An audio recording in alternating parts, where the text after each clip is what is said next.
Hey guys, Pitmaster here. Doing a quick blog on, well, it's not really quick. This is like my fourth take for some strange reason. Phone rang, I had to stop, and then Heather was making too much noise eating over there. I had to stop again. So, quick blog about 3 hours later.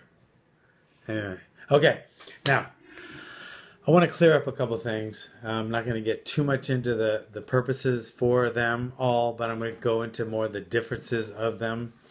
And then we'll have other blogs on when to use these certain workouts. And the workouts that I'm talking about are anaerobic versus aerobic. Those are two different things, but very similar, and both very, very important to use in your martial arts and fitness training. And then power versus strength, two very different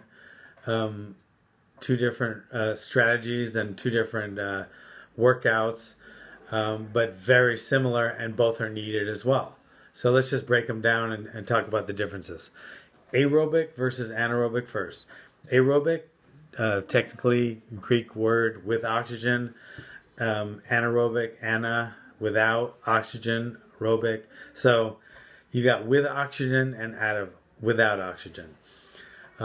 We are aerobic creatures, which means we need oxygen to survive. The air has 21% oxygen, which we breathe in, and we need that in order to survive. There are anaerobic creatures like E. coli and some other anaerobic one-celled creatures, but we aren't them. So we need oxygen. But we also need, as athletes, we need to be okay without oxygen for short periods of time. Such as if you're doing an all-out airdyne burst of 20 seconds nonstop as hard as you can, you're pretty much in an anaerobic metabolism. You're pretty much, your body is pretty much dealing without oxygen because there's so much lactic acid, carbonic acid, and CO2 building up. It's not making room for any of your oxygen. But it's a short period of time. We can live on anaerobic bursts. We cannot live very long though. Could you imagine if you ran a marathon as a full-on sprint? You couldn't do it. I mean, it would take, you just couldn't do it. You just cannot, our body cannot do that.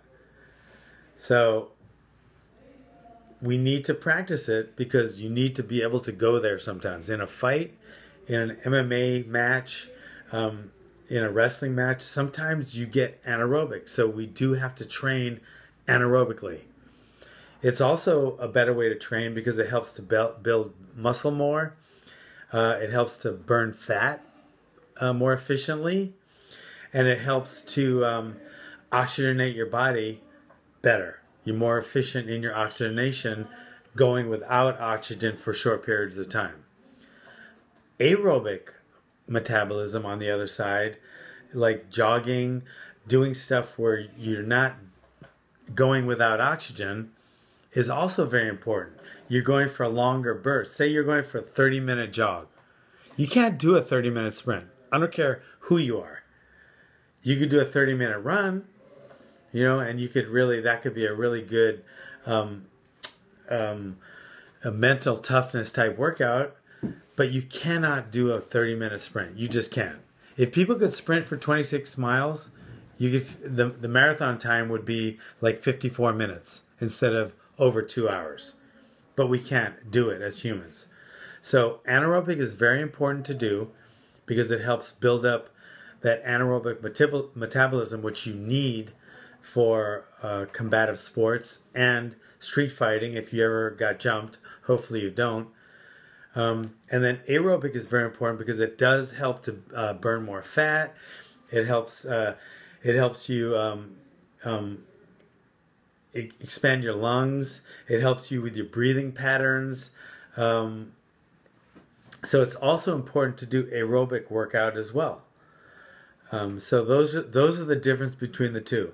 And if I had to tell you the difference. How you know the difference is if you're doing anaerobic workout, you can't talk. If you're doing aerobic workout, you can talk. In other words, if you're jogging with your partner and you're doing like an active day off rest, but you want to be active, so you're jogging, you should be able to talk to your partner. If you cannot talk and you're too out of breath, you're running too fast. And on the other side of that, if you're sprinting and you're doing an anaerobic workout and you can talk, you're not running fast enough. So to me, that's how you tell the difference. Okay? Now, let's talk about the difference between power and strength and the workouts. Okay, power is explosive. Strength is more static. And it's very important to build up both, because in a fight, there's a lot of clinching. That's not power, that's more strength. Like picking up a heavy weight like a deadlift is more strength. Exploding up like a snatch is more power. Now, you have power and strength and you want to combine the two. I think martial arts training, you do more power.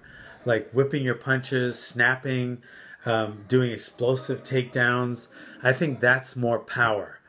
Strength, though, is very important. Clinching, holding somebody tight, getting somebody in a choke, getting out of a submission. That involves more strength. Okay, now getting off the bottom, that's more powerful. That's more of an explosive power move. So, as you can see, both are very, very important, and they're trained a little differently, but there's also power and strength workouts. So the difference between power is more explosive. Throwing a medicine ball is explosive. It's power. Doing a clapping push-up is more explosive, more power. Okay? Doing something where you're holding it tight, you're squeezing something really tight, or you're picking up a really heavy object off the ground, that's more strength. Okay? So those are the differences between power and strength and anaerobic and aerobic. Okay? Next talk, I'm going to talk about different ways to build up both and different exercises that are more anaerobic specific, aerobic specific, power specific, and strength specific. Okay? Thanks for coming.